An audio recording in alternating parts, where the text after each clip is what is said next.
దేశంలోని వాతావరణ పరిస్థితిలో చాలా వ్యత్యాసం కనిపిస్తుంది. హిమాలయ శిఖరాలు జనవరి నెలల్లోనే మంచు లేకుండా కనిపిస్తున్నాయి. మరోవైపు మందాకిని సహా అనేక నదుల జన్మస్థానంలో నీటి కొరత సంకేతాలు స్పష్టంగా కనిపిస్తున్నాయి. జనవరి 3-4 వారంలోనే హిమాలయాల్లోని ఎత్తైన కొండలు బోయిపోయినట్లు దర్శనమిస్తూ ఉండడం భవిష్యత్తులో రానున్న ముప్పుకు సంకేతాలుగా భావించాల్సి ఉందనే అభిప్రాయాలు వ్యక్తమవుతున్నాయి.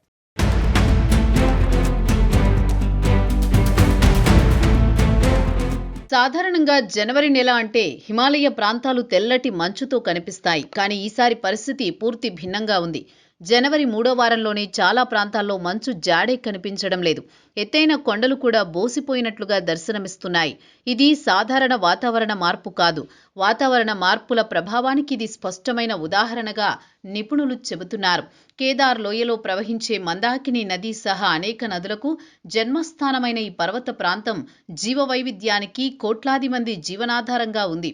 ఇక్కడ పడే మంచు వేసవిలో కరిగి నదులకు నీటిని అందిస్తుంది. కానీ ఈ ఏడాది పశ్చిమ హిమాలయాల నుంచి మధ్య హిమాలయాల వరకు మంచు కురిసిన పరిణామం చాలా తక్కువగా నమోదైంది.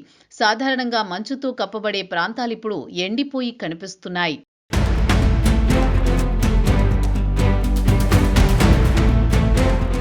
ప్రస్తుతం హిమాలయాల్లో కనిపిస్తున్న పరిస్థితులకు గ్లోబల్ వార్మింగ్ ప్రభావం ప్రధాన కారణం కావచ్చని శాస్త్రవేత్తలు భావిస్తున్నారు.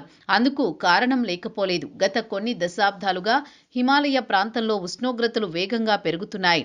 ప్రపంచ సగటుతో పోలిస్తే హిమాలయ ప్రాంతాల్లో ఉష్ణోగ్రతల పెరుగుదల ఎక్కువగా ఉందని అధ్యయనాలు చెబుతున్నాయి. ఉష్ణోగ్రత కొద్దిగా పెరిగినా మంచు పడే ప్రాంతాల్లో ఇప్పుడు వర్షం పడుతోంది. దీని ప్రభావం నేరుగా గ్లేషియర్లు, హిమా నదులపై పడుతోంది. చాలా చిన్న గ్లేషియర్లు ఇప్పటికే కుచించుకుపోయాయి.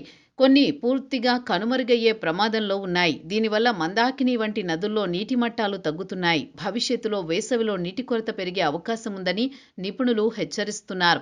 ఇది కేవలం పర్వత ప్రాంతాల సమస్య మాత్రమే కాదు. హిమాలయాల నుంచి వచ్చే నదులపై ఆధారపడే ఉత్తర భారతంలోని కోట్లాది మందికి ఇది పెద్ద ముప్పుగా మారనుంది.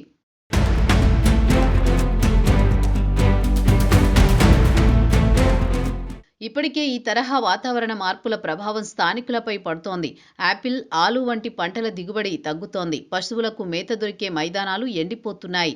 శతాబ్దాలుగా కొనసాగుతున్న సంప్రదాయ జీవన విధానాలు క్రమంగా కూలిపోతున్నాయి. కేదార్ లోయ దిగువ ప్రాంతాల్లో సరైన వర్షాలు లేక రైతులు పంటలు పూర్తిగా నష్టపోతున్నారు. పర్యాటక రంగం కూడా తీవ్రంగా దెబ్బతింటోంది.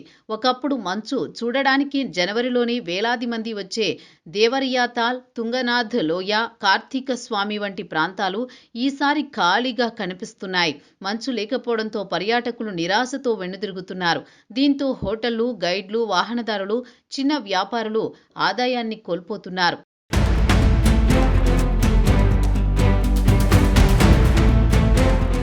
ఇక ప్రస్తుతం అత్యంత ఆందోళన కలిగించే విషయం ఏమిటంటే వాతావరణ మార్పులు చాలా వేగంగా జరుగుతున్నాయి. ఇప్పటి పరిస్థితి కొనసాగితే రాబోయే కొన్ని దశాబ్దాల్లో హిమాలయాలు చాలా ప్రాంతాలు శాశ్వతంగా మంచులేని ప్రాంతాలుగా మారే ప్రమాదం ఉందని శాస్త్రవేత్తలు హెచ్చరిస్తున్నారు. దీనికి సహజ కారణాల కన్నా మనుషుల చర్యలే ఎక్కువ కారణమని వారు స్పష్టం చేస్తున్నారు. పెరుగుతున్న కార్బన్ ఉద్గారాలు, అడవులను విచ్చలవిడిగా నరకడం, కొండల్లో అవివేకమైన నిర్మాణాలు, రోడ్ల విస్తరణ, సొరంగాల తవ్వకాలు ప్రకృతి సమతుల్యతను దెబ్బతీస్తున్నాయి. జనవరిలోని మంచులేని హిమాలయాలు సాధారణ విషయంగా భావించకూడదు. ఇది రాబోయే భవిష్యత్తుకు గట్టి హెచ్చరికగా భావించాల్సి ఉంటుంది. ఇప్పుడైనా ప్రభుత్వాలు, ప్రజలు అప్రమత్తం కాకపోతే రాబోయే తరాలు హిమాలయాలను ప్రత్యక్షంగా చూడలేని పరిస్థితి వస్తుందని నిపుణులు హెచ్చరిస్తున్నారు.